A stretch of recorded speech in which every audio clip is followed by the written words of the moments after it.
आइए हम प्रार्थना करें।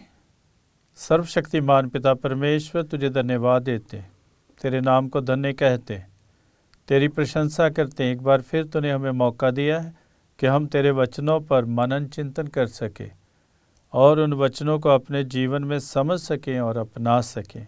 प्रार्थना करते हैं अपने प्रभु यीशु ख्रीस्त के द्वारा, आमीन।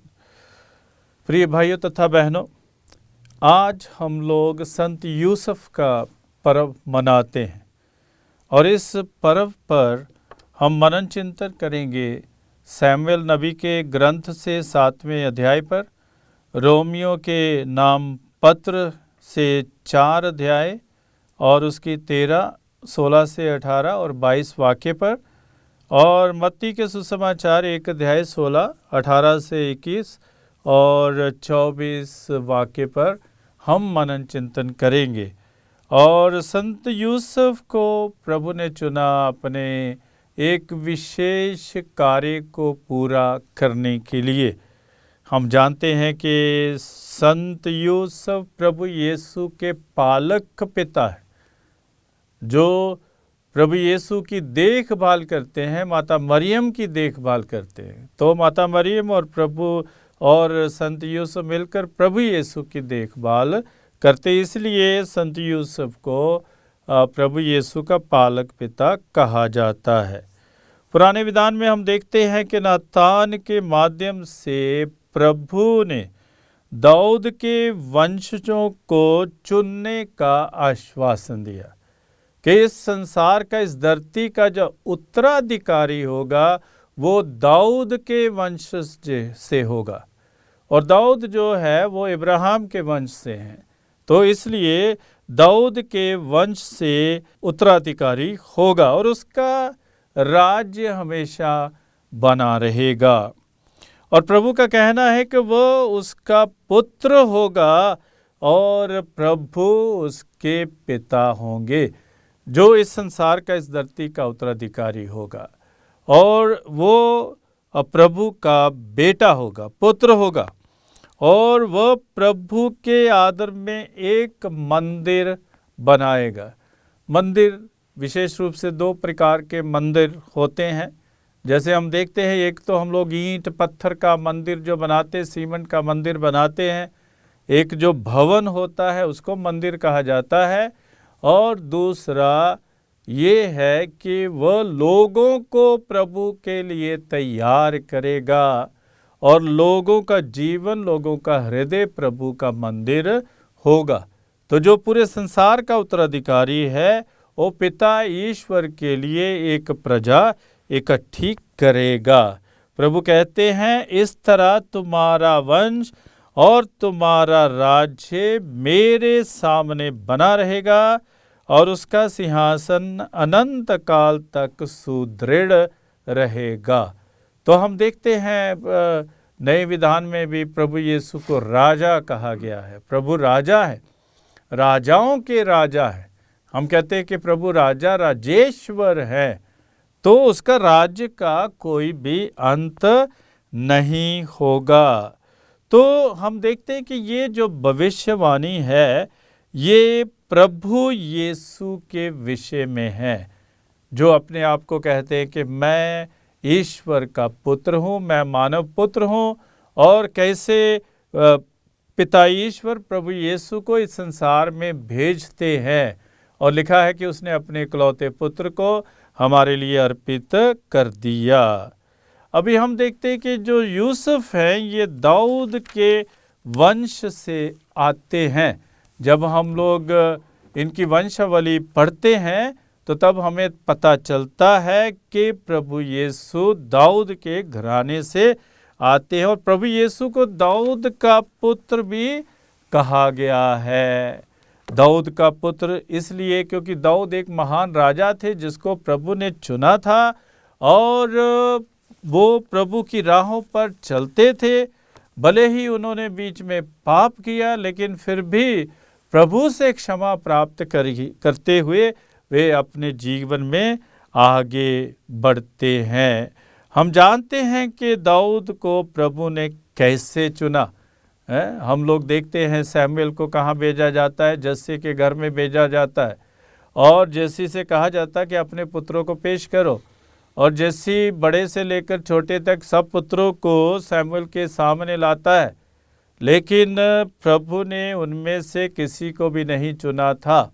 लेकिन दाऊद जो भेड़ बकरी चरा रहा था, प्रभु ने उसको चुना, और सैमुएल ने जस्सी से कहा कि उसको बुलाओ, और जैसे ही वो आता है तो सैमुएल को प्रभु कहते इसे अभिषेक कीजिए, और उसका अभिषेक किया गया। और ऐसे दाऊद को प्रभु ने चुना और उस पर अपनी कृपा दृष्टि भी रखी।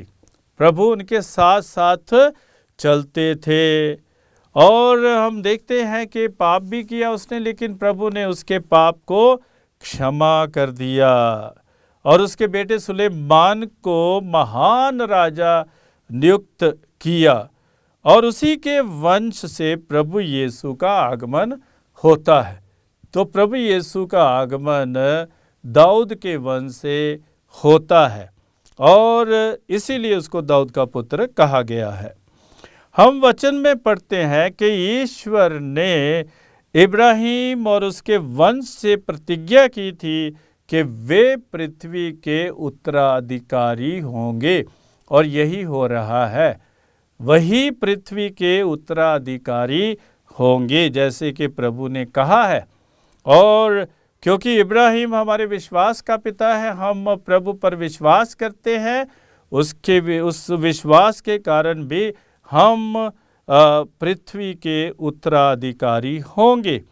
तो सब कुछ विश्वास पर प्रभु की कृपा पर निर्भर रहता है।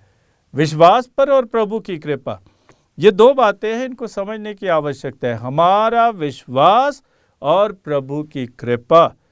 हमारा विश्वास हो सकता है, लेकिन हो सकता है हम पर प्रभु की कृपा ना हो।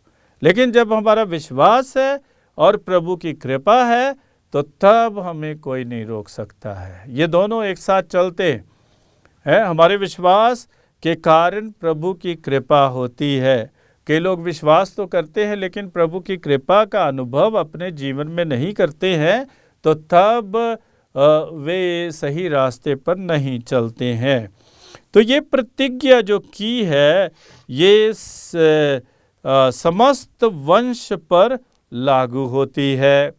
यदि हम वचन में से पढ़ें तो हम देखते हैं कि इब्राहिम से इजहाक से याकूब, याकूब से यूदा, और आगे कई वंश, और उसके बाद ओबेद, और ओबेद से जस्सी, जस्सी से दाऊद, और आगे जो एली से फिर यूसुफ से प्रभु यीशु जो है, जो मरियम के बेटे हैं, वो आते हैं। तो इस वंश को हम लोग देखते हैं। इब्राहिम सबके लिए पिता नियुक्त किया गया है। क्यों नियुक्त किया गया है?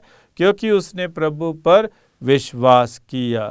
ये उसके विश्वास के कारण ही संभव हुआ। जब हम विश्वास करते तो हम प्रभु के कृपा पात्र बन जाते हैं। वैसे ही इब्राहिम भी प्रभु का कृपा पात्र बना।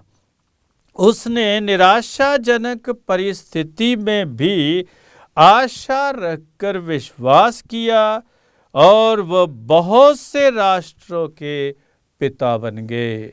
तो इसीलिए राष्ट्रों के पिता बने क्योंकि उसने जो विपरीत परिस्थितियां थी, निराशाजनक परिस्थितियां थी, उस समय भी प्रभु पर विश्वास किया। कब कब इब्राहिम ने विश्वास किया? इब्राहिम ने उस समय विश्वास किया जब उसका अपना बेटा नहीं था। प्रभु ने कहा आपको बेटा होगा अपने दूतों के माध्यम से, और उसने विश्वास किया, और जब बेटा मिला, और बेटे की भले के लिए प्रभु कहते हैं, और इब्राहिम जो है बलि चढ़ाने के लिए जाता है, और उस समय भी उसने विश्वास किया। जब बेटे ने पूछा कि बलि किसकी दी जाएगी, तो इब्राहिम कहते हैं कि ईश्वर स्वयं प्रबंध करेगा। तो इतना विश्वास था इब्राहिम का प्रभु पर कि ईश्वर स्वयं प्रबंध करेगा। हम जानते हैं ईश्वर रास्ते खोलते हैं। कई बार हम सोचते हैं कि सभी रास्ते बंद हो गए और कहीं ना कहीं हमें रोशनी दिखती है, किरण दिखती है कि ये रास्ता हमारे लिए खुल सकता है। कौन खोलता है? ईश्वर हमारे लिए हर रास्ते को खोलते हैं। तो प्रभु प्रबंध करते हैं। इब्राहिम ने कहा कि प्रभु प्रबंध करेंगे और वैसा ही हुआ। उसको बेटे की बलि नहीं देनी पड़ी, लेकिन उसको एक मेमना मिला जिसकी बलि उसने दी। प्रभु ने प्रबंध किया। तो उसे बताया गया था कि उसके जो असंख्य वंशज होंगे, और यही हो रहा है। उसके वंशज असंख्य, उसकी कोई संख्या नहीं होगी, कोई गिन नहीं सकेगा। ये विश्वास है प्रभु पर, और प्रभु ने ये आश्वासन दिया कि तेरे वंशजों से धरती के, पृथ्वी के उत्तराधिकारी होंगे। तो इस विश्वास के कारण ईश्वर ने इब्राहिम को धार्मिक माना, क्योंकि उसने प्रभु पर विश्वास किया। तो इसी कड़ी में हम देखते हैं कि याकूब से मरियम का पति यूसुफ, और मरियम से ईसा मसीह इस संसार में आते हैं, जो मसीह कहलाते हैं। तो वे मसीह कहलाते हैं जो मरियम के पुत्र हैं, मरियम के द्वारा इस संसार में आते हैं। तो यूसुफ हम लोग देखते हैं कि धर्मी था। जब यूसुफ ने देखा कि माता मरियम गर्भवती हो गई, उसकी समझ में नहीं आ रहा था कि ये कैसे हुआ। और फिर हम देखते हैं कि स्वप्न में जो है स्वर्गदूत यूसुफ को कहता है कि मरियम को ना त्याग, जो उसके गर्भ में है वो पवित्र आत्मा के द्वारा है, पवित्र आत्मा की शक्ति से है। क्योंकि यूसुफ चुपके से माँ मरियम को त्यागने की सोच रहा था, और तभी उसे ये आदेश मिला कि उसे त्याग मत, क्योंकि जो उसके गर्भ में है वो पवित्र आत्मा की शक्ति से है। तो हम देखते हैं कि जो यूसुफ है मरियम का परित्याग नहीं करता है, भले वो करना चाहता है, क्योंकि वो धर्मी था। वो नहीं चाहता था कि मरियम की किसी भी प्रकार की बदनामी हो, इसीलिए चुपके से त्याग देना चाहता था। लेकिन स्वर्गदूत ने उसे ऐसा नहीं करने दिया। तो प्रभु यीशु को दाऊद की संतान से संबोधित किया गया, क्योंकि बच्चा पवित्र आत्मा से है। और ये भी बताया गया कि वह संसार का मुक्तिदाता है। और ये भी कहा गया कि वह इस संसार में राज करेगा, उसके राज का कोई अंत नहीं होगा। तो यूसुफ ने ये सब समझते हुए, जानते हुए मरियम को अपने साथ रखा। वो अपने यहाँ ले गया, उसने मरियम को त्यागा नहीं। तो हम देखते हैं कि वंश का अपना ही महत्व होता है। एक जगह मैं गया और वहाँ पर देखा कि गांव के बाहर में एक बड़ा सा पत्थर का बोर्ड बना हुआ है, और उस बोर्ड में उस गांव के वंशजों का नाम लिखा हुआ है कि इधर पहले कौन था, उसके बाद कौन है था, और उसके बाद कौन था, और अभी कौन है। तो वंश का अपना महत्व है। जब हम देखते हैं लड़का लड़की शादी करना चाहते हैं, तो सब कोई सोचता है, विचार करता है, पूछता है कि ये कौन से परिवार से आता है, इसका परिवार क्या है। तो वंश की अपनी महत्ता है, परिवार की अपनी महत्ता है। तो ऐसे लोग अपने गांवों में या कहीं और भी वंशावली लिखते हैं। कुछ लोग किताबों में भी वंशावली लिखते हैं कि ये कौन से वंश से हैं। आज हम जानते हैं कि जो जातियां हैं वो भी इसी के कारण बनाई गई कि ये कौन से वंश से आते हैं। तो इसका अपना महत्व है, हमें भी देखना चाहिए हम लोग कौन से वंश से हैं, कौन से परिवार से आते हैं।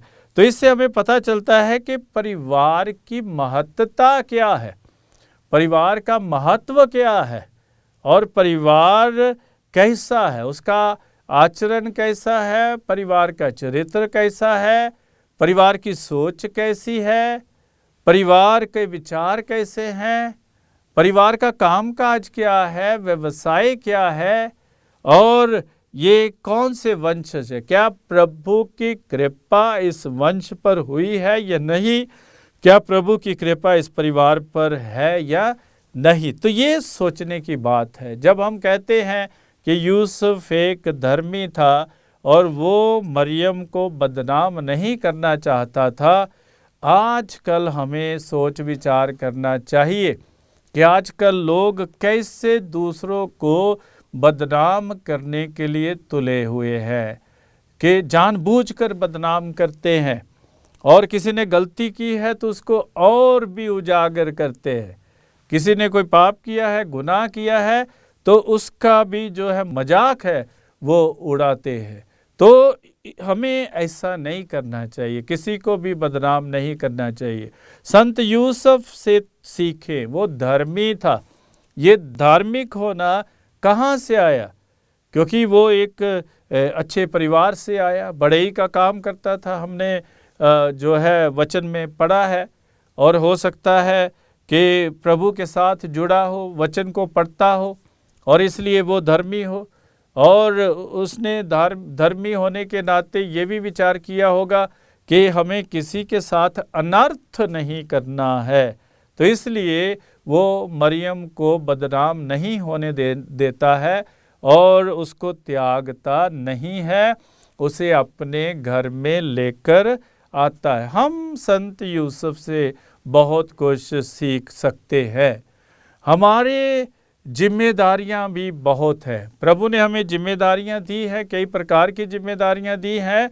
उन जिम्मेदारियों को संत यूसुफ के जैसे हम धर्मी होते हुए निभाएं, प्रभु के वचन को अपने जीवन में अपनाते हुए जो है जिम्मेदारियों को निभाएं। कई बार हम अपनी जिम्मेदारियों को नहीं निभाते हैं, हम प्रभु के वचनों पर नहीं चलते हैं और धार्मिकता के पथ पर अग्रसर नहीं होते हैं। जब हम धार्मिकता के पथ पर अग्रसर नहीं होते हैं तो हम अपनी जिम्मेदारियों को भी समझ नहीं सकते हैं। धर्मी बने, बहुत ज़रूरी है। प्रभु ने हमें वचन दिया, प्रभु ने हमें अपनी कृपा से भरा है। प्रभु चाहते कि हम पाप गुनाह छोड़कर उनकी राहों पे चले, और प्रभु चाहते कि हम उनके द्वारा कृपा से भरपूर हो जाए और प्रभु के कृपा पात्र बने। तो तभी हम लोग प्रभु की राहों पर चल सकते हैं और हम अपनी इज्जत और दूसरों की इज्जत का भी ख्याल रख सकते हैं। तो हमें बताया जा रहा है कि धर्मी बने और प्रभु की कृपा का अपने जीवन में अनुभव करें। कुछ बिंदु है जिन पर हम विचार करेंगे।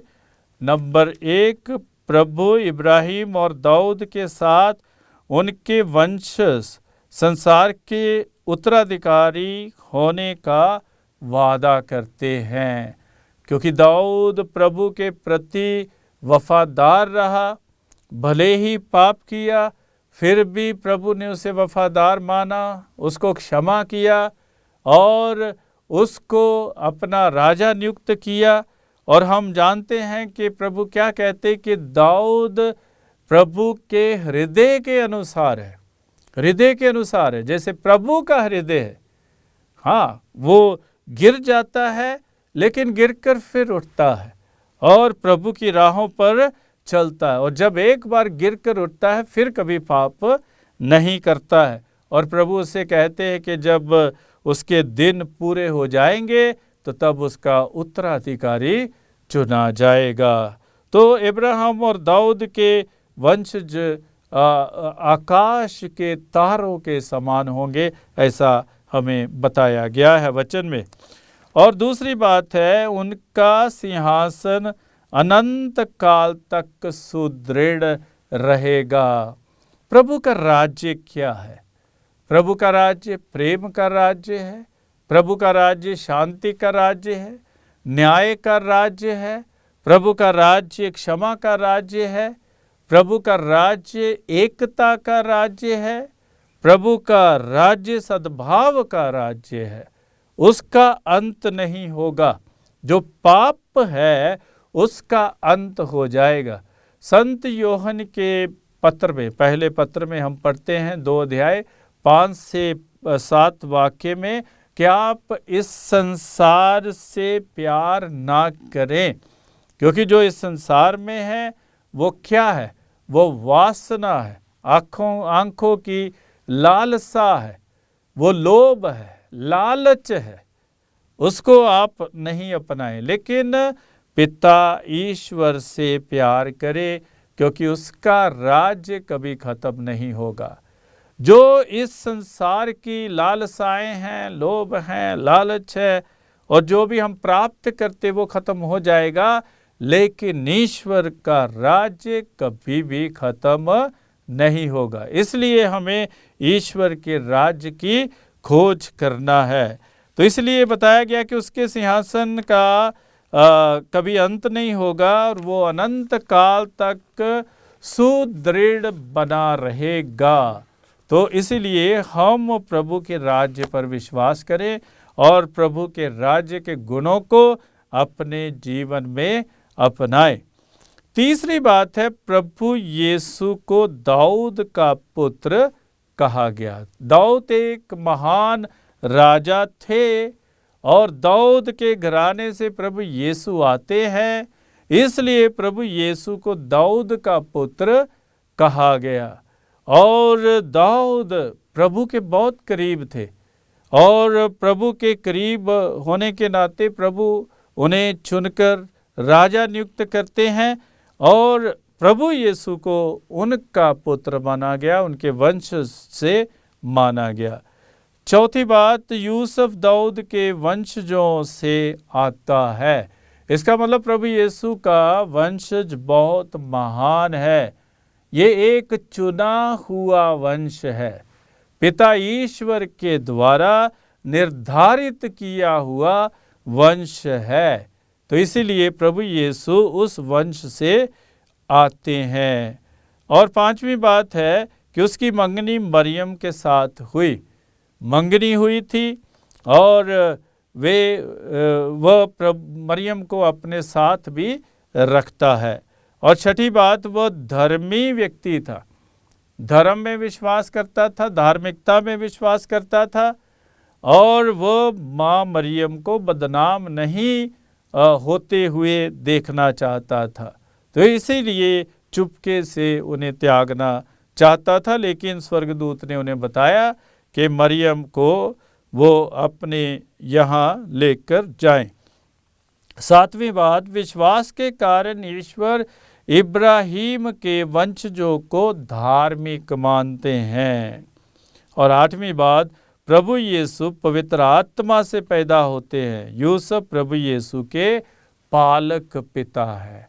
तो जब हम संत यूसुफ की का पर्व मनाते हैं, हम यही देखें कि क्या हम भी प्रभु के कृपा पात्र हैं या नहीं, क्या हम भी धर्म के अनुसार अपना जीवन बिताते हैं या नहीं, क्या हम भी धार्मिकता के रास्ते पर चलते हैं या नहीं। आइए प्रार्थना करें। सर्वशक्तिमान पिता परमेश्वर, तुझे धन्यवाद देते इस वचन के लिए जो तूने हमें प्रदान किया। ये वचन हमारे लिए तेरी कृपा बने और इब्राहिम और दाऊद के वंशज होते हुए हम भी तेरे कृपा पात्र बने और जो राज्य तूने प्रभु यीशु को दिया है उसके सहभागी बने और तेरी आराधना, तेरी महिमा गाते रहे। प्रार्थना करते हैं अपने प्रभु यीशु ख्रीस्त के द्वारा, आमीन।